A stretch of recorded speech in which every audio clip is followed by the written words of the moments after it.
السلام عليكم ورحمة الله وبركاته. لا إله إلا الله لا إله إلا الله لا إله إلا الله محمد رسول الله. الصلاة على النبي والصلاة على الرسول والشفيع الأبتهي والحبيب العربي.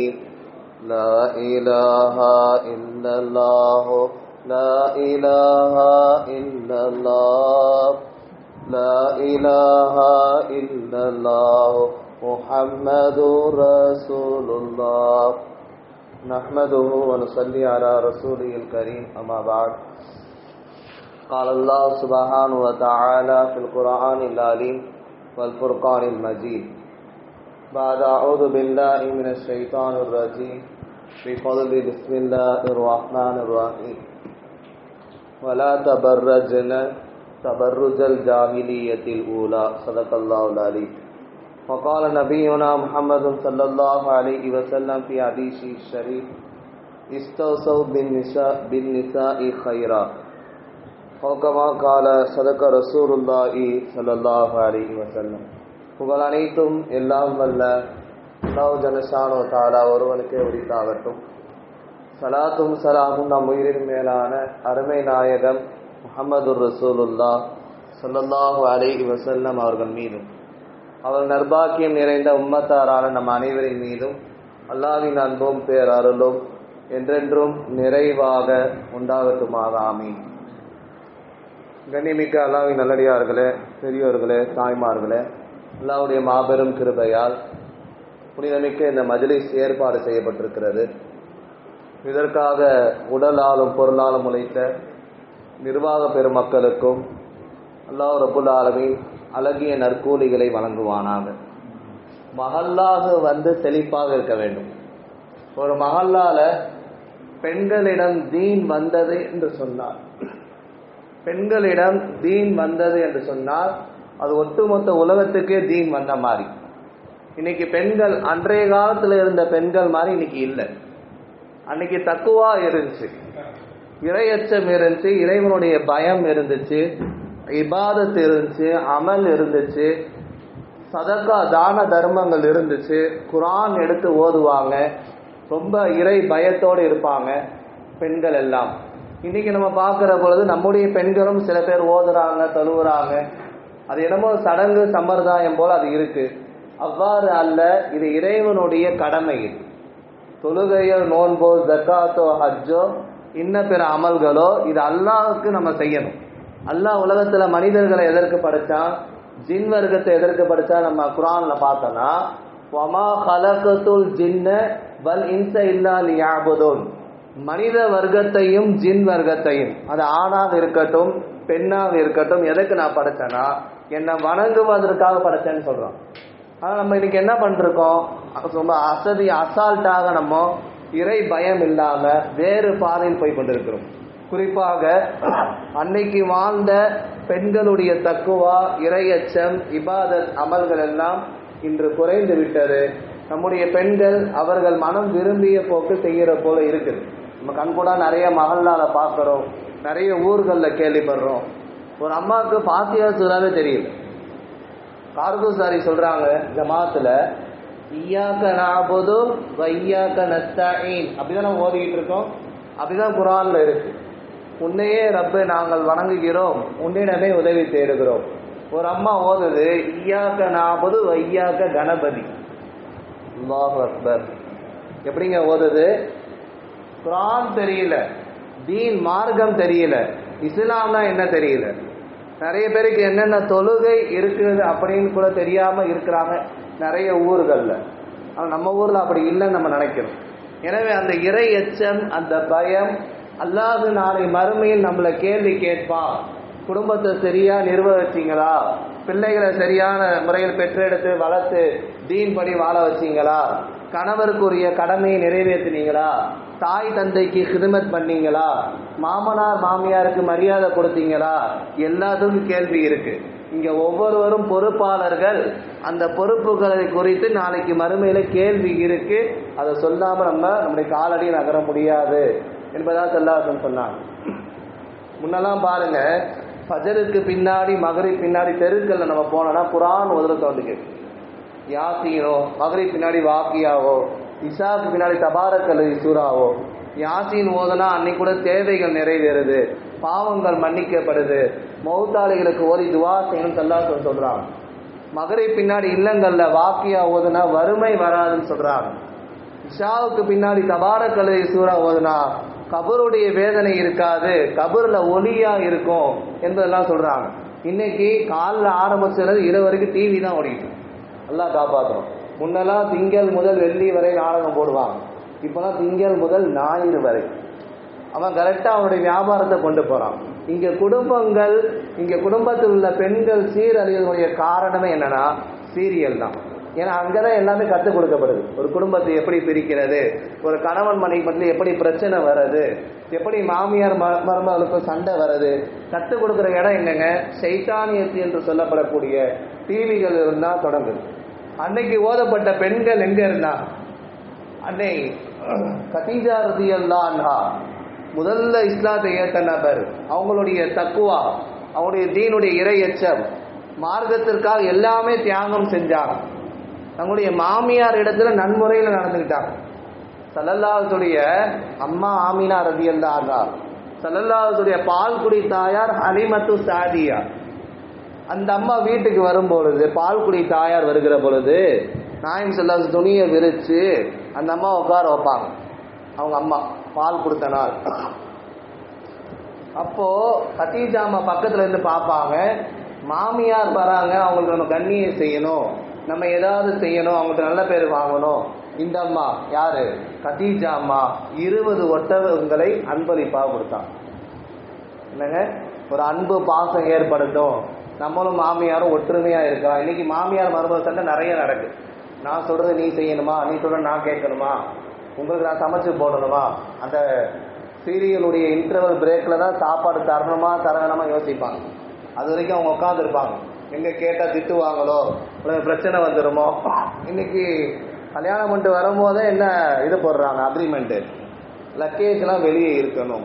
வரக்கூடிய மருமகள் என்ன சொல்றாங்க, உங்க தாய் தந்தை வீட்டில் இருந்தால் நான் இருக்க மாட்டேன், தனியாக வீடு இருந்தால் நான் வரேன் அப்படின்னு சொல்றாங்க. ஆனா அன்னைக்குள்ள பெண்கள், அவர்கள் நடந்த விதம், அவர்கள்ட்ட இருந்த குணம், தக்குவா, இறை எச்சம், அமல்லாம் உயர்ந்த இடத்துல இருக்கு. கதீஜா அம்மா தன்னுடைய கணவருக்கு ஆறுதல் சொல்லுவாங்க. ஸல்லல்லாஹு வஹி இறங்குற பொழுது அதை பதறி அடிச்சு வீட்டுக்கு வருகிற பொழுது என்ன போர்வையை போத்துங்க, எனக்கு போர்வையை போத்துங்க அப்படின்னு சொல்லுவாங்க. குர்ஆன்ல வருது. போர்வை போத்துன மட்டும் இல்லாம ஸல்லல்லாஹு கதீஜா அம்மா மடியில படுத்திருப்பாங்க, ஆறுதல் சொல்லுவாங்க. அவங்க சொன்ன ஆறுதல் மாதிரி உலகத்துல யாருமே சொல்ல முடியாது. அந்த அம்மா மலையிலலாம் ஏறி போய் சாப்பாடு கொடுத்துட்டு வரோம். இன்னைக்கு நம்ம கடைக்கு போனாலும் அல்ல வேலைக்கு போனாலும் சாப்பாடு கட்டி கொடுக்க யோசிப்பான். நம்ம ஜொமேட்டோவில் தான் ஆர்டர் பண்ணி வாங்குறோம். இன்னைக்கு சமைக்கிறது, துவைக்கிறது இதெல்லாம் அவங்களுக்கு கடமையே இல்லைன்னா கூட ஒரு அன்பால், ஒரு பரிவால் தன்னுடைய கணவருக்கு செய்யணும், தன்னுடைய பிள்ளைகளுக்கு செய்யணும் என்பதாக எல்லாம் இயற்கையாக அவர் தந்திருக்கிறான் பெண்களுக்கு. அப்போ அந்த அளவுக்கு அந்த கதீஜா அம்மா கணவனுக்கு சொன்ன ஆறுதல், மார்க்கத்திற்கு அவர்கள் செய்த தியாகம், மாமியார் இடத்தில் அவர்கள் நடந்து கொண்ட விதம், இதெல்லாம் நம்ம கிதாபில் பார்க்குறோம். அந்த மாதிரி நம்முடைய பெண்கள் மாறணும். தொழுகையை எடுத்துக்கோங்க, நீ தொழுகை இல்லை, வரலான தொழுகை. நாளைக்கு முதல் விஷயம் தொழுகையை பற்றி அல்லாஹ் கேள்வி கேட்பான். இன்னைக்கு ஈமான் இல்லை, இஸ்லாம் இல்லை, கபருடைய வாழ்க்கையை பற்றி நம்ம என்ன நினச்சி வச்சிருக்கிறோம். இன்னைக்கு எல்லாம் சேர்ந்து இருக்கிறோம், நாளைக்கு கபரில் அடங்கும்போது தனியாக இருக்கும்.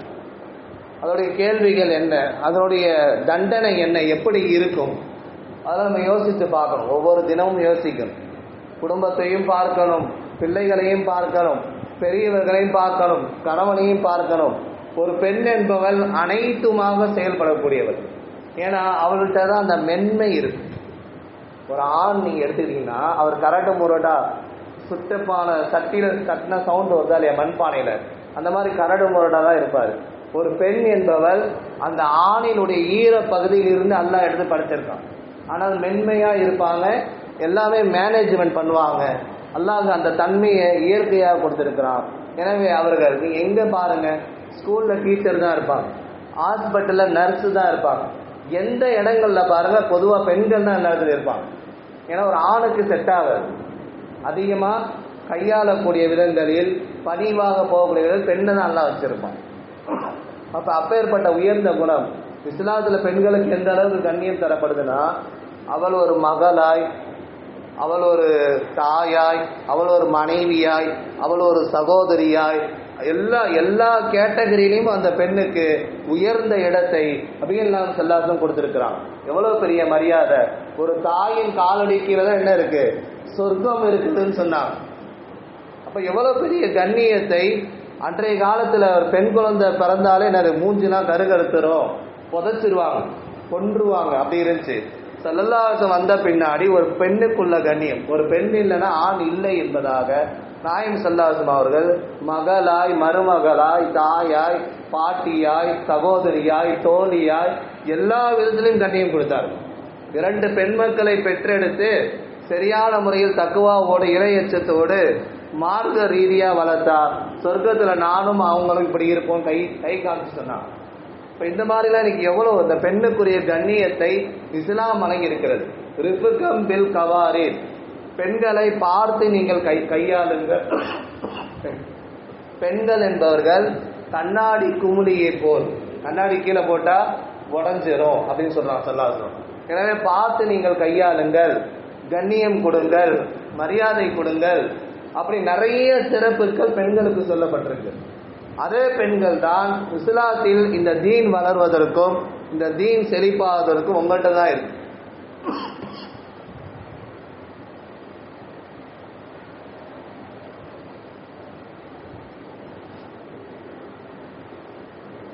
ஸல்லல்லாஹு அலைஹி வஸல்லம் அவங்க மேராஜ் இரவுக்கு போயிட்டு வராங்க. 7 வானம் கடந்து பல நபிமார்களை பார்த்து, சொர்க்கம் நரகம் பார்த்து அல்லாஹ்வை பார்க்குறாங்க. அந்த நரகத்தில் பார்க்கிற பொழுது பெண்கள் அதிகமாக நான் பார்த்தேன்றாங்க.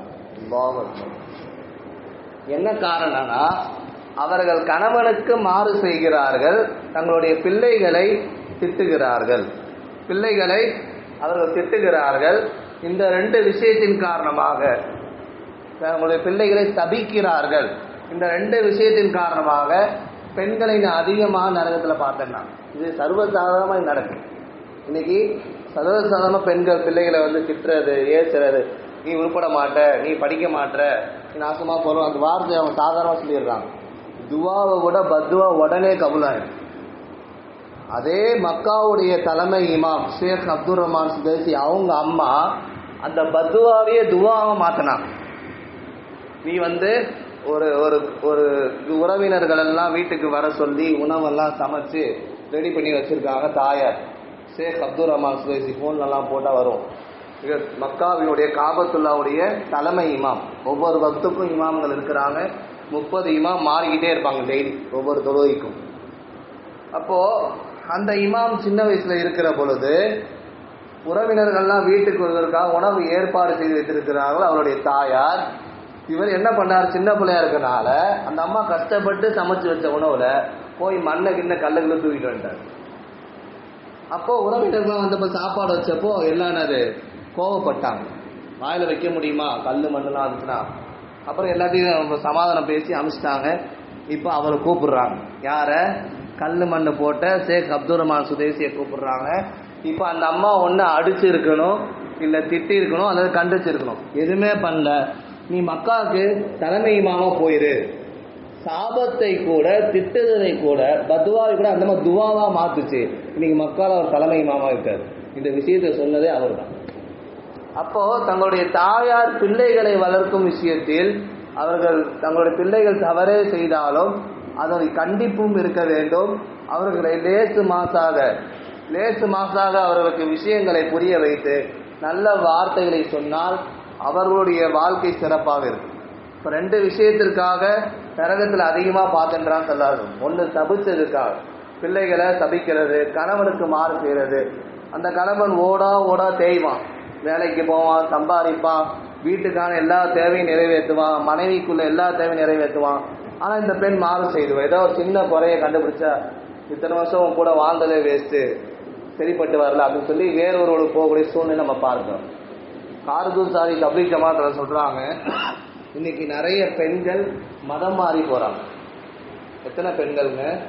இந்தியாவில் மட்டும் 1,00,000 பேர், 1,00,000 பேர் இஸ்லாத்தை விட்டு வெளியே போறாங்க சொல்றாங்க. அப்ப எவ்வளவு மோசமாக இன்னைக்குள்ள சூழ்நிலை இருக்கு.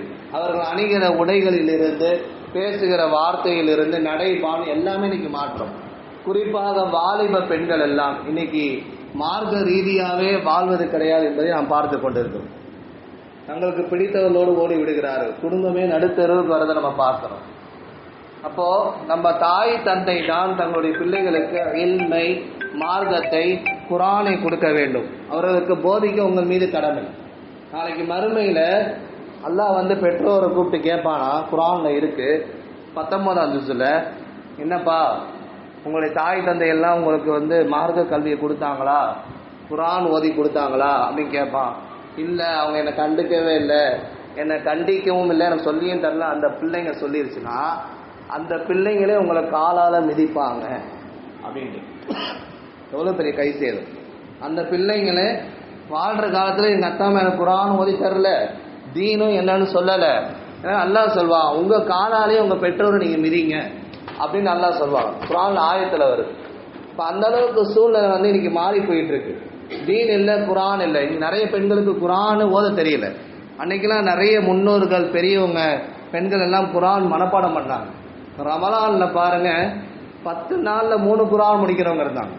ரமலான் மாசத்துல, குரான் இறங்கிய மாசத்துல போட்டி, நீ எத்தனை குரான் ஓதுன? நான் 5, நான் 10 ஓதி முடிக்கிறேன் போட்டி. இன்னைக்கு சீரியல்ல இன்னைக்கு அவன் யாரை கொல்லுவான், இன்னைக்கு என்ன நடக்க போகுது, இன்னைக்கு எதைதான் பேசிக்கிட்டு. மிகப்பெரிய ஒரு கை சேரும். ஜெயஜெயநகர் மாநில நம்முடைய நிர்வாகிகள் எல்லாம் மிகப்பெரிய ஒரு முயற்சியில மக்தப் ஆரம்பிக்கணும், பிள்ளைகள்லாம் மதரசாக்கு வரணும், உடைய பள்ளியில எல்லாரும் ஆண்கள் எல்லாம் தொலை வரணும் சொல்லி மிகப்பெரிய ஒரு உயர்ந்த காரியத்திற்கு முன்னேற்ற பாதையில் போய் கொண்டிருக்கிறார்கள். இதற்கு பெண்கள் எல்லாம் ஒத்துழைப்பு கொடுக்க வேண்டும். அவங்களுடைய பிள்ளைகளை மதரசாக்கு அனுப்பணும். எப்படி காலை எழுந்ததிலிருந்து தங்களுடைய பிள்ளைகளை ஸ்கூலுக்காக அவனை குளிக்க வச்சு, அவனுக்கு சாப்பாடு போட்டு, ட்ரெஸ்ஸை போட்டு, வேனில் ஏற்றி விட்டு அவன் ஸ்கூலுக்கு போய் சேர்றான வரைக்கும் எப்படி எல்லாமே நோட் பண்ணுறீங்களோ, இங்கே மார்க்க விஷயத்துலையும் பார்க்குறது உங்கள் மீது கடமை. இல்லைங்கன்னா நாளைக்கு அதே பிள்ளைங்க தான் உங்களை மிதிக்கும். இன்னைக்கு தீன்னா என்னன்னு தெரியல, குரான்னா என்னன்னு தெரியல, இஸ்லாம்னா என்னன்னு தெரியல. அது நிறைய பேர் இது மார்க்கத்தை விட்டு வெளியேறாங்க, முர்த்தத் ஆகுறாங்க. எவ்வளோ பெரிய அழிவு. 1,00,000 பேர் வெளியே வந்துட்டாங்க. கார்குசாரி, முழு தமிழ்நாடு கார்குசாரி சொல்றாங்க. அப்போ எந்த அளவுக்கு நம்ம இன்னைக்கு பின்னேற்றத்தில் இருக்கோம். அது பெண்கள் விஷயம் ரொம்ப பின்னாடி இருக்கு. நஃபீசத்துல் மிஸ்ரியான்னு சொல்லி ஒரு அம்மா, ரொம்ப தக்குவாதாரி, ரொம்ப இபாதத்தான அந்த அம்மா குரான் ஓதிக்கிட்டே இருப்பாங்க. 232 தடவை குரான் ஓதி முடிச்சிருக்காங்க. எத்தனை தடவைங்க? 232 தடவை குரான் ஓதி முடிச்சிருக்கிறாங்க. வீட்டில் அவங்க இருக்கக்கூடிய இடத்துல ஒரு இடத்துல குரான் ஓதுவாங்க. பக்கத்திலே ஒரு குழியை தோண்டி வச்சிருக்கிறாங்க. ரொம்ப தக்குவாதாரி, ரொம்ப சுத்தபத்தம், அல்லாஹ்வுடைய இறை எச்சம். கபூரை தோண்டி, ஏன்னா கபூர் எப்போ நமக்கு மவுத்து வரும் அந்த பயத்திலே அந்த மாதிரி என்ன பண்ணுமா, பக்கத்து வீட்டில் ரூம்லேயே ஒரு குழியை தோண்டி குரான் எடுத்து உள்ளே போய் உட்காந்து ஓதிட்டு வரும்.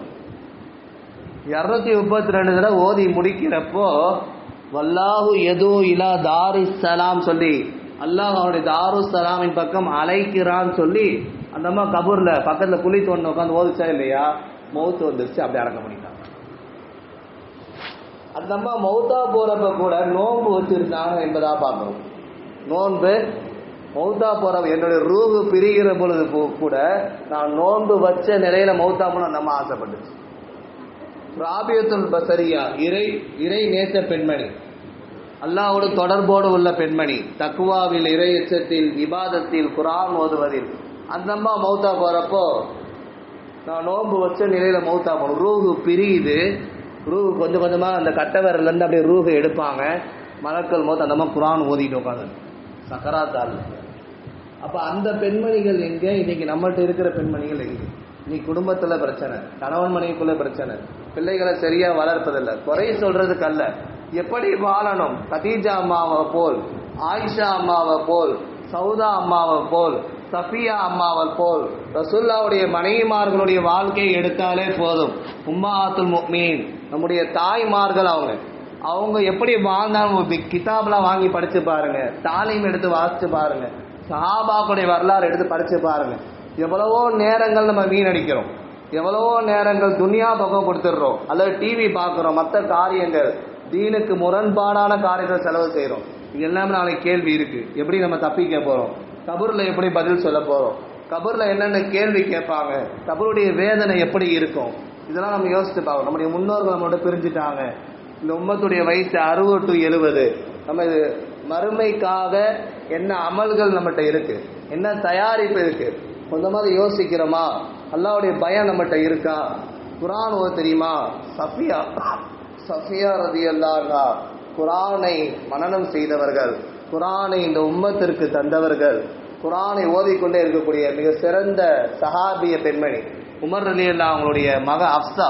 சஃபியா இல்ல, சஃபியா வந்து ரசூலுல்லாஹ்வுடைய மனைவி, அஃப்ஸாவும் ரசூலுல்லாஹ்வுடைய மனைவி தான் ரலியல்லாஹு அன்ஹா. அந்த அம்மா வந்து குர்ஆனை கோர்வை செய்தவங்க அவர் தான். குர்ஆனை அதிகமாக ஓதிய பெண் அஃப்ஸா ரலியல்லாஹு, உமர் ரலியல்லாஹு அவங்களுடைய மகளார். அப்போ இந்த மாதிரி தக்குவா, இறையச்சம், இபாதத்தில் உள்ள அந்த பவர் அவங்கள்ட்ட இருந்துச்சு. இன்னைக்கு அதெல்லாம் இல்லை, ஏதோ செய்வோம். அவங்களுடைய மாதவிடாய் காலங்களை போக மற்ற காலங்களில் தொழுவ வேண்டும், நோன்பு வைக்க வேண்டும். அன்னைக்கு அப்படிதான் செஞ்சாங்க. மாசத்துல 3 நாள் நோன்புல வைப்பாங்க, பெண்கள் வச்சாங்க. அன்னைக்கு சதக்கா தான தர்மம் செய்வாங்க. பிள்ளைங்களை நல்ல முறையில் பெற்றெடுத்து அவங்க நல்ல முறையில் தக்குவாவோடு இறையச்சத்தோடு தீனோட வளர்த்தாங்க. இன்னைக்கு எதுவுமே இல்லை. ஸ்கூலுக்கு போனால் போதும், அவன் படித்து நல்லா ஒரு பெரிய ஜாப்ல இருந்தால் போதும், கை நிறைய சம்பாரிச்சா போதும், கஷ்டப்பட்டு அவனை படித்து வளர்த்து ஆளாக்குனா அவன் என்ன பண்ணிடுறான்? எல்லாம் சம்பாரிச்சு அவனுக்கு ஒரு மனைவி வந்தவனே இவங்களை கொண்டு போய் அனாதை விட்டுடுறான். முதியோர் இல்லங்கள்ல தாய் தந்தையை விட்டுடுறான். ஏன்னா அவனுக்கு தீனு தெரியல, மார்க்கம் தெரியல, இஸ்லாம்னா என்னன்னு தெரியல, தாய் தந்தைக்கு எப்படி பணிவிடை செய்யணும் தெரியல. எல்லாமே அல்லாஹ் ரசூல் சொல்லியிருக்கிறான். கேரளால பாருங்க, பெண்கள் ரொம்ப சுத்தபத்தமா இருப்பாங்க, ஒரு முடி கூட வெளியே தெரியாது. இன்னைக்கு நம்ம ட்ரெஸ் போடுறது அல்லது அலங்காரம் செய்யறது எல்லாமே இன்னைக்கு வெளியே தெரியுது. அது கணவனுக்கு மட்டும் காமிக்கலாம், மார்க்கத்தில் அனுமதி உண்டு. ஆனால் மற்றவங்கள்ட்ட காமிக்கக்கூடிய சூழ்நிலை இன்னைக்கு பெண்கள்னால நிறைய தவறுகள், நிறைய நம்ம பேப்பர் நியூஸ் ஒரு எடுத்தாலே என்ன பார்க்குறோம்? பலாத்காரம், பாலியல் பலம், நிறைய செய்தி பார்க்குறோமா இல்லையா? இப்போ எல்லாமே இங்கே மார்க்கத்தில் சொல்லப்பட்டிருக்கு. ஒரு பெண் என்பவர் தன்னுடைய பார்வையை தாழ்த்தி கொள்ள வேண்டும், தன்னுடைய மறைவிடத்தை பேணி பாதுகாத்து கொள்ள வேண்டும், தன்னுடைய அலங்காரங்களை வெளியே காட்டக்கூடாது. சூரத்துல் முஃமின் 18ஆம் ஜுஸ், சூரத்துல் நூர் இந்த எடுத்து படிங்க அப்படின்னு சொல்லப்பட்டது. உமர் ரலியல்லாஹு சொல்றாங்க, உங்களுடைய பெண்களுக்கு சூரத்துல் நூரை கற்றுக் கொடுங்கள். எல்லா பெண்களுடைய அனைத்து சட்ட ஜனமும் அதில் வரும். எப்படி வருது? உங்களுடைய பார்வையை தாழ்த்துது, உங்களுடைய மறைவிடங்களை பேணி பாதுகாத்துக்கோங்க, உங்களுடைய அலங்காரங்களை வெளியே காட்டாதீங்க, உங்களுடைய கொலுசு சவுண்டு கூட வெளியே கேட்கக்கூடாது இருக்கு. குர்ஆன்ல அல்லாஹ் சொல்றது நான் சொல்றேன். வலா யுபதீன ஜீனத்தை உன்ன, உங்க முக்காடு போடுங்க, நோ ஸ்பேஸ் போடுங்க, எல்லாத்தையும் நீங்க மறைங்க என்பதா சொல்லப்படுது. முகமோ கையும் மட்டும் தெரியலாம் மருத்துவர்கிட்ட காமிக்கிற பொழுது, சில சட்டத்திட்டங்கள் இருக்கு. மற்றபடி எல்லாமே க்ளோஸா இருக்கும். இன்னைக்கு மாற்று மதத்தார் கூட புர்கா போடுறது தான் எங்களுக்கு பாதுகாப்பு அவன் சொல்றான். அவங்களுக்கு தெரியுது நம்ம தீன்ல தான் இருக்கோம், அல்லாஹ் ரசூல் சொல்லி கொடுத்துருக்காங்க, ஆனால் நம்ம போடுறது இல்லை. அந்த புர்காலே பல டிசைன், பல வேலைப்பாடு, 4 பேர் நம்மளை பார்க்கணும். இது வந்து கெட்ட எண்ணம், ஷைத்தானுடைய சூழ்ச்சி. அதனால தவறான பாதைக்கு கொண்டு போய் விடுகிறது. எனவே இதெல்லாம் கவனிக்கும். உமர் ரலியல்லாஹு மூலயமா தான் இந்த முக்காடு போடுறது, புர்காவுடைய சட்டமே இந்த உம்மத்துக்கு கிடைச்சிச்சு. அப்போ அதெல்லாம் இன்னைக்கு சரியா பேணுறோமா? இன்னைக்கு கரெக்டான முறையில் தான் நம்ம வாழ்றோமா? நாளைக்கு என்ன பதில் சொல்ல போறோம் யோசிக்கும். ஒரு வக்து தொழுகையை விட்டனாலே அதுக்கு நாளைக்கு மறுமையில கேள்வி இருக்கு. குறிப்பாக பெண்கள் ஸல்லல்லாஹு அலைஹி வஸல்லம் மேராஜுக்கு போயிட்டு வரும்போது பெண்களை அல்ல என்ன பண்ணா பாக்ஸ் மாதிரி வச்சிருந்தாங்க. கை காலெல்லாம் கட்டி ஒரு பேக் பண்ணி பாக்ஸ் எப்படி இருக்கும் அந்த மாதிரி கட்டி, கை கால் 2 கையும் கட்டி, காலை கட்டி மடிச்சு பாக்ஸ் மாதிரி வைக்கப்பட்ட பார்த்தாங்க. ஜிப்ரீல் கேட்டாங்க, ஏன் இந்த பெண்கள் எல்லாம் இப்படி வேதனை செய்யப்படுறாங்க? உலகத்துல வாழ்ற பொழுது ஃபர்லான தொழுகையை விட்டவர்கள். எப்படிங்க? அதே ஃபர்லு தொழுகை பாங்க சொல்லப்படுது, தொழுகை நம்ம தொழுகணும். நம்ம டிவி பார்க்குறோமா இல்லையா? பெற்றெடுத்த பிள்ளைகளுக்கு தாய்ப்பால் கொடுக்கவில்லை, தாய்ப்பால் கொடுத்தா எனக்கு அழகு போயிடும், குழந்தை பிறந்துச்சுன்னா எனக்கு தொப்பை வந்துடும், அழகு போயிடும், கொடுக்க மாட்டேன். அப்படின்னு சொல்ற பெண்களுக்கு இவங்கெல்லாம் ஹதீஸ்ல வருது. அவங்களுடைய மார்பகங்களுடைய காம்புல இந்த கசாப்பு கடையில் கறி கடை இந்த கம்பி மாதிரி வச்சிருப்பாங்கல்ல, அந்த 2 கம்பி வச்சு மாட்டி விட்டுருவாங்க. எவ்வளவு கொடுமையான வேதனை இதெல்லாம் ஹதீஸ்ல வருது. மேராஜ் இரவுல ஸல்லல்லாஹு அலைஹி வஸல்லம் அவங்க பெண்கள் எப்படியெல்லாம் துன்பப்படுத்தப்படுறாங்கன்ட்டு ஜிப்ரீல் அலைஹிஸ்ஸலாம் கூட இருக்கிறாங்க, கேட்கிறாங்க, இது இந்த பெண்ணுக்கு ஏன் இந்த வேதனை, இந்த பெண்ணுக்கு ஏன் இந்த தண்டனை, முடிய காமிச்சதுக்கு அந்த பெண்ணுக்கு தண்டனை. கேரளால சொன்னமா இல்லையா, ஃபுல்லா க்ளோஸ் பண்ணியிருப்பாங்க, தலையில ஒரு துணி மாதிரி போட்டிருப்பாங்க, திருநெல்வேலியில போடுவாங்க. இந்த மாதிரி சில ஊர்கள்லாம் இருக்கு, ஒரு முடி தெரியாது. கதீஜா அம்மா அவங்களுக்கு அல்லாவே சலாம் சொல்லி விடுவாங்க. ஜிப்ரீல் அலைஹிஸ்ஸலாம் வந்து சலாம் சொல்ல வருவாங்க. ஜிப்ரீல் அலைஹிஸ்ஸலாம் வீட்டுக்கு வருகிற பொழுது அந்த அம்மா எப்படி கண்டுபிடிக்கும்னா, ஸல்லல்லாஹு அலைஹி வஸல்லம் மடியில உட்கார்ந்துருப்பாங்க கதீஜா அம்மா. ஜிப்ரீல் இப்போ வருவாங்க, உனக்கு சலாம் சொல்ல வருவாங்க அப்படின்னு சொல்லுவாங்க நாயகம் ஸல்லல்லாஹு அலைஹி வஸல்லம் கதீஜா அம்மாட்ட. அந்த அம்மா மடியில உட்காந்துருக்கும், அந்த துணி போட்டு முடியை மறைச்சு வச்சிருப்பாங்க. துணி போட்டப்போ அவர் வராருன்னு தெரியும், துணி எடுத்தா அவர் விரண்டு ஓடிடுவார். அந்த அம்மா சொல்லுது, இந்த தொடையில உட்காரும் போது சாதாரணமாக உட்காந்துருக்காங்க, இந்த தொடையில உட்காரும் போது துணியை போட்டு முடியை மறைச்சிட்டாங்க. அதான் இந்த தொடையில கொஞ்சம் ஜிப்ரீல் வந்தாங்களான்னு கேட்பாங்க. கதீஜா அம்மா ஸல்லல்லாஹு அலைஹி வஸல்லம் அவங்கள்ட்ட வரல. இந்த தொடையில இருக்கும்போது முடியெல்லாம் க்ளோஸ் பண்ணி உட்காந்துருப்பாங்க, வருவாங்க, சலாம் சொல்லுவாங்க, அஸ்ஸலாமு அலைக்கும், அல்லாஹ் உங்களுக்கு சலாம் சொல்ல சொன்னாங்க, வலைக்கும் சலாம் சொல்லுவாங்க. இப்போ கதீஜா அம்மா ரசூலுல்லாஹ்ட்ட கேட்குறாங்க, என் முடி தெரிஞ்சனால ஜிப்ரீல் விரண்டு ஓடுவதை நான் இதை வச்சு தான் தெரிஞ்சுக்கிட்டேன். அப்போ வீட்டில் இருக்கிற பொழுது, வீட்டில் இருக்க பொழுது கூட நீங்கள் முடியை மறைச்சுதான் இருக்குன்னு சட்டம். எப்படி எந்த அளவுக்கு சட்டங்கள் இருக்கிறத நம்ம யோசிக்கணும். தொழுகையை விட்டா என்ன தண்டனை, நாளைக்கு கபூர்ல என்ன கேள்வி, உன்னுடைய ரப்பு யாரு, உன்னுடைய நபி யாரு, உன்னுடைய தீன் என்ன, எல்லாம் கேட்கப்படும். இன்னைக்கு ஈமான் இல்லாம போச்சு. ஈமான் எந்த அளவுக்கு இருக்க வேண்டும்.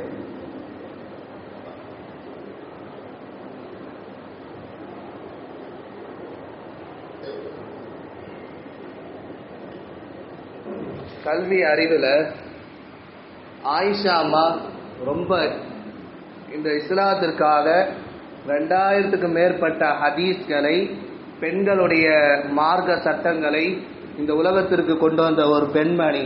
மிக சிறந்த யூனிவர்சிட்டி பல்கலைக்கழகம் யாருன்னா ஆயிஷா அம்மா. ஆயிஷா அம்மா மூலியமா தான் இந்த மாதவிடாயுடைய சட்டத்திட்டங்கள்லாம் வெளியே வந்துச்சு. அந்த அம்மா நிறைய கற்றுக்கிட்டாங்க, ரசூலுல்லாஹி ஸல்லல்லாஹு அலைஹி வஸல்லம் கற்றுக்கிட்டாங்க, மக்களுக்கு சொல்லி கொடுத்தாங்க. மிக சிறந்த பெண்மணி உம்மு சுலைம் ரதியல்லாஹு அன்ஹா. அந்த பெண்மணி விருந்தினரை சிறந்த முறையில் கண்ணியப்படுத்துவாங்க. ஸைனப் ரதியல்லாஹு அன்ஹா, அந்த பெண்மணி இரவு நேரத்தில் நின்று தொழுவாங்க, இரவு முழுக்க நின்று தொழுவாங்க. நடுவில் நின்றுட்டு முசல்லால அந்த பக்கம் ஒரு கயிறு, இந்த பக்கம் ஒரு கயிறு, சின்ன தூக்கம் வந்தால் தடுமாறி கீழே உளுந்துடக்கூடாதுன்ட்டு சப்போர்ட்டுக்கு 2 கயிறு கட்டி தொழுவாங்க. இப்போ எவ்வளவு தக்குவா, எவ்வளவு இறையச்சம், எவ்வளவு இபாதத், எவ்வளவு தான தர்மம், குர்ஆன் ஓதுல உள்ள ஆர்வம், அது எல்லாமே அன்றைய காலத்தில் பெண்மணிகளில் இருந்துச்சு. இன்னைக்கும் இருக்கு, ரொம்ப கம்மியாக இருக்கு. நம்ம கொஞ்சம் பொடுபோக்காக இருக்கும், அசால்ட்டாக இருக்கும். இதனால உள்ள தண்டனை என்ன, நாளைக்கு மறுமையில் அல்லாஹ் நம்மளை எப்படி கேள்வி கேட்பான், எப்படி நம்மளை ட்ரீட் பண்ணுவான் என்பது குறித்தெல்லாம் சொல்லாத மேராஜுக்கு போயிட்டு வந்து சொன்னாங்க. எனவே இதெல்லாம் நம்ம மாற்றணும். உலகத்திலே 4 பெண்மணிகள் ரொம்ப சிறந்தவங்க, நம்முடைய தாய்மார்களான 4 பெண்மணிகள் ரொம்ப சிறந்தவங்க. அல்லாஹ் குர்ஆன்ல சொல்றான். 1 கதீஜா ரலியல்லாஹு அன்ஹா, இன்னொன்று அவருடைய மகளார் ஃபாத்திமா ரலியல்லாஹு அன்ஹா, 3வது மரியம் அம்மா, மரியம் ஒரு சூறாவை அல்லாஹ் இறக்கியிருக்கான். 4வது ஆசியா, ஃபிரௌனுடைய மனைவி. ஃபிரௌன் கொடுங்கோலான ஆட்சியாளனாக இருந்தாலும், சர்வ அதிகாரியாக இருந்தாலும், ஈமான் கொள்ளாதனா இருந்தாலும், அவனுடைய மனைவி தக்வாதார், இபாதத்தில், ஒழுக்கங்களில், கருப்பு ஒழுக்கத்தில் அல்லாஹ்வோடு தொடர்புடையவங்க. அவங்க வஃபாத் ஆகிற பொழுது சொர்க்கத்தில் ஒரு வீடு கட்டப்பட்டதை பார்த்து விட்டு வஃபாத்தானா. எவ்வளோ இந்த 4 பெண்மணிகள் அல்லாஹ்வே சலாம் சொல்லி. யாருங்க சலாம் சொன்னது? இன்னைக்கு நமக்குள்ளே நம்ம சலாம் சொல்றது இல்லை. ஆனால் அல்லாஹ் என்ன பண்ணுறான், இந்த 4 பெண்மணிகளை குறித்து பேசப்படுது, அவங்களுடைய இறையச்சம், இபாதத், தக்வாவை பற்றி பேசப்படுது, அவங்க எப்படி வாழ்ந்தாங்கன்னு பேசப்படுது, அல்லாஹ்வுக்கு சலாம் சொல்லி விடுறதை பற்றி பேசப்படுது. இப்போ எவ்வளோ உயர்ந்த இடத்துல இருந்தாங்க. அவங்கள போல அந்த குணங்கள், அந்த தன்மைகள், அந்த இபாதத் நம்முடைய பெண்மணிகளிடம் வர வேண்டும். அதுதான் நம்ம சொல்கிறோம். இல்லைன்னா வேறு பாதையில் போவாங்க. குறிப்பாக இந்த மஹல்லால 30-40 குடும்பம் இருக்குன்னு நம்ம கேள்விப்பட்டோம். அதுக்காக நிர்வாக பெருமக்கள் நிறைய முயற்சிகள் செய்கிறாங்க. பெண்களுக்கு பயான் வைக்கிறாங்க. உங்களுடைய பிள்ளைகளை மார்க்கத்தை போதியுங்கள், பிள்ளைங்களை மதரசாவுக்கு அனுப்புங்க, உங்களுடைய கணவன்மார்களை தொழுகைக்கு அனுப்புங்க. ஒரு மஹல்லாவுடைய முன்னேற்றமே அங்கே மக்தப் இருக்கிறது மட்டும்தான் கருது. ஒரு மஹல்லாவுடைய முதுகெலும்பு என்னன்னா மக்தப், குழந்தைகளுடைய மதரசா, குர்ஆன் மதரசா இருக்கணும். அது மிகப்பெரிய இமாம்களாக இருக்கக்கூடியவங்களாம் எழுதுறாங்க. ஒரு மஹல்லாவுடைய பின்னேற்றம் என்ன தெரியும்னா, இந்த மஹல்லா வேறு பாதையில் போகிறதுக்கும் அதிக மதமாற்றம் ஏற்படுவதற்கும் மக்தப் இல்லாத காரணம் தான். குர்ஆன் தெரியல, குர்ஆன்ல ஒரு எழுத்து ஓதுனா 10 நன்மை, குர்ஆனை பார்த்தாலே நன்மை, குர்ஆன் நாளைக்கு நம்ம சிபாரிசு செய்யும். அல்லாஹ்வுடைய கலாம் ஷரீஃப், அது எவ்வளவு சிறப்புகள்லாம் இருக்கு. தொழுகையினுடைய சிறப்புகள் இருக்கு. ஒவ்வொரு தொழுகைக்கும் ஒரு சிறப்பு இருக்கு. தொழுகை நாளைக்கு அல்லாஹ்ட்ட வாதாடும், சொர்க்கத்துக்கு கூட்டு போவோம். இப்படி ஒவ்வொரு செய்தி நம்ம சொல்லிக்கிட்டே போகலாம். நம்மள்கிட்ட என்ன தவறுகள் இருக்கு, நம்ம எதெல்லாம் சரி செய்யணும், அல்லாஹ்வுடைய தக்குவா நம்ம எப்படி ஏற்படுத்தணும். இதற்கு முன்னாடி பெண்களுடைய வரலாறுகள்லாம் வாங்கி படிங்க, கொஞ்சம் நேரம் ஒதுக்குங்க. வீட்டில் தாலீம் படிங்க, வீட்டில் முன்தகுல் அஹாதீஸ், ஃபலாயில் அமால், இந்த கிதாப்லாம் படிங்க. குர்ஆனை ஓதுங்க. நீங்கள் கற்றுக்கிட்டு பிறருக்கு கற்றுக் கொடுங்க. குறிப்பாக உங்களுடைய பிள்ளைகளை மதரசாக்கு அனுப்ப முயற்சி செய்யுங்க. ஸ்கூலுக்கு எப்படி முக்கியத்துவம் கொடுக்குறோமோ அதில் ஒரு பங்கு கூட இதில் இல்லைன்னா நாளைக்கு கேள்வி இருக்குது. நாளைக்கு அல்லாஹ்ட்ட எந்த பதிலும் சொல்ல முடியாது. ஒரு பிள்ளை வளர்த்தெடுத்து ஆளாக்கி அவன் வயசுக்கு வந்த பின்னாடி அவர்களுக்கு கல்யாணம் பண்ணி வைக்கல, அவன் மேலும் பாவம் தான் செய்கிறானா, அந்த ஒட்டுமொத்த பாவம் தந்தையை சார்ந்துறான். அவன் என்னெல்லாம் தப்பு செய்கிறானோ அதுக்கு மாற்றுறது யார்? அல்லாஹ் தந்தையை தான் பிடிக்கும். அதே போன்றான் ஒரு பெண்கள், அந்த பெண்கள் தான் தங்களுடைய பிள்ளைகளுக்கு முதல் பள்ளிக்கூடம். அல் உம்மு மதரசத்துல் ஊலா. அவள் சொல்லி கொடுத்தாதான் அந்த பிள்ளைக்கு அல்லாஹ்னா யாருன்னு தெரியும். அவள் சொல்லி கொடுத்தாதான் ரசூல் நபினா யாருன்னு தெரியும். அவள் சொல்லி கொடுத்தாதான் அலிபானா என்னன்னு தெரியும். அதுக்கு பின்னாடி தான் மதரசாவுக்கு அனுப்புவாங்க. அப்போ முதல்ல அவங்களுக்கு தெரியும், அவங்க படிச்சிருக்கணும், அவங்க இபாதத்தா வாழ்ந்திருக்கணும் என்பதாக அதெல்லாம் பெருமானார் ஸல்லல்லாஹு அலைஹி வஸல்லம் சொல்றாங்க. உங்கள் பிள்ளைங்க ஓரளவுக்கு கொஞ்சம் வளர்ந்து வந்துருச்சுன்னா நீங்கள் முதல்ல லா இலாஹ இல்லல்லாஹ் கலிமாவை சொல்லி கொடுங்கன்றாங்க. என்ன சொல்லி தராங்க? நம்ம அங்கேயே ஆரம்பிச்சிட்டோம். எங்கே குழந்தை பிறந்தோடனே முதல்ல தாய் தந்தையுடைய வார்த்தை அந்த குழந்தை கேட்குதோ இல்லையோ, அல்லாஹ் ரசூலை தான் ஃபஸ்ட்டு காதில் கேட்குது. பாங்க இக்காமத்து, அஷ்ஹது அல்லா இலாஹ இல்லல்லாஹ் வ அஷ்ஹது அன்ன முஹம்மதர் ரசூலுல்லாஹ். முதல் வார்த்தையே அந்த குழந்தைக்கு அல்லாஹ் ரசூலுடைய வார்த்தை தான் முதல்ல காதில் கேட்குது. அது பிறந்து வளர்ந்து கொஞ்சம் ஒரு விவரம் தெரியும் போது தான் நம்முடைய அத்தா யாரு அம்மா யாருன்னே தெரியும். அப்படி தெரிகிற பொழுது அப்போ கூட அல்லாஹ் என்ன சொல்கிறான், நீ லா இலாஹ இல்லல்லாஹ் கலிமா உன் பிள்ளைக்கு சொல்லி கொடு, குர்ஆனை சொல்லி கொடு, பிள்ளைங்களை உருவாக்குங்க, நல்ல ஒழுக்கங்களை போதியுங்க. நாளைக்கு உங்களை அவங்க சிறந்த முறையில் நீங்கள் வயதான பின்னாடி உங்களை நல்ல முறையாக பார்த்துப்பாங்க அப்படின்னு சொல்கிறாங்க அல்லாஹ் ரசூல். அப்போது நீங்கள் உங்களுடைய பிள்ளைகளை மக்தபுக்கு அனுப்புங்க. ஆரம்ப கல்வியான குர்ஆன் மதரசாவுக்கு நீங்கள் அனுப்பியே ஆக வேண்டும். காலத்தின் கட்டாயம், இல்லைன்னா மத மாற்றம் நடக்குது. நல்லா காப்பாற்றணும். அப்போ மிகப்பெரிய ஒரு முயற்சியை இந்த நிர்வாகத்தினுடைய முக்கியஸ்தர்கள், அதற்காக உழைக்கக்கூடிய உழைப்பாளர்கள் தங்களுடைய நேரம் பொருள்லாம் செலவு செஞ்சு இது போய் ஏற்பாடுலாம் செய்கிறாங்க. உங்களுடைய கணவன்மார்களை தொழுகைக்கு அனுப்புங்க, உங்களுடைய பிள்ளைகளை மதரசாவுக்கு அனுப்புங்க. மஹல்லாவை செழிப்பாங்க. மஹல்லா தீனோட இருக்கணும், ஈமானோட இருக்கணும். நிறைய பேருக்கு அல்லாஹ் ரசூல்னா என்னன்னு தெரியல, குர்ஆன்னா என்னன்னு தெரியல, கலிமானா என்னன்னு தெரியல, அடிமட்டத்தில் இருக்காங்க.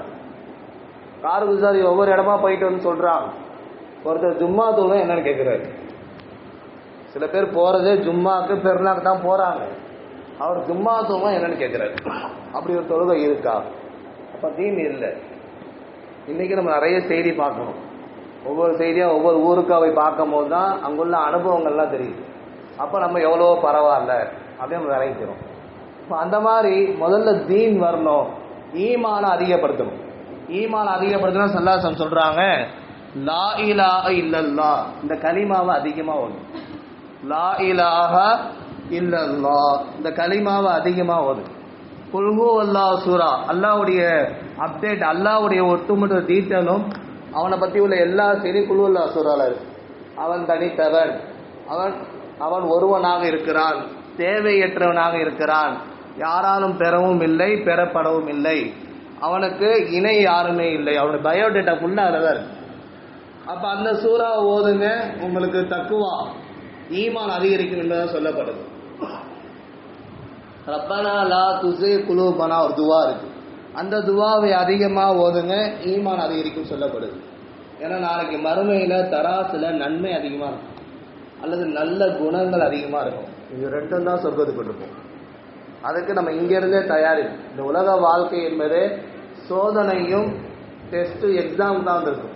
நீ எவ்வளவு வண்ணக்கும் அல்லாஹ் குர்ஆன்ல சொல்றான், சூரத்து தபாரக் கல்வியில வருது, இந்த உலக வாழ்க்கை என்பது உங்களுக்கு சோதனையா இருக்கு. அல்லாஹ் ஒரு டெஸ்ட்டுக்காண்டி நான் உங்களை அனுப்பி இதெல்லாம் செய்ய சொல்றேன், நீங்க செய்யறீங்களா இல்ல செய்யலையா, அதுக்கு தான் வந்துருக்கு. இந்த 60 to 70 வயசு எதுக்குன்னா, அல்லாஹ் ரசூலுக்கு கட்டுப்பட்டு மார்க்க முறைப்படி தீன் படி ஈமான் படி நம்ம வாழ்றோமான்னு பார்க்கறதுக்கு அல்லாஹ் அமைச்சிருக்கான்.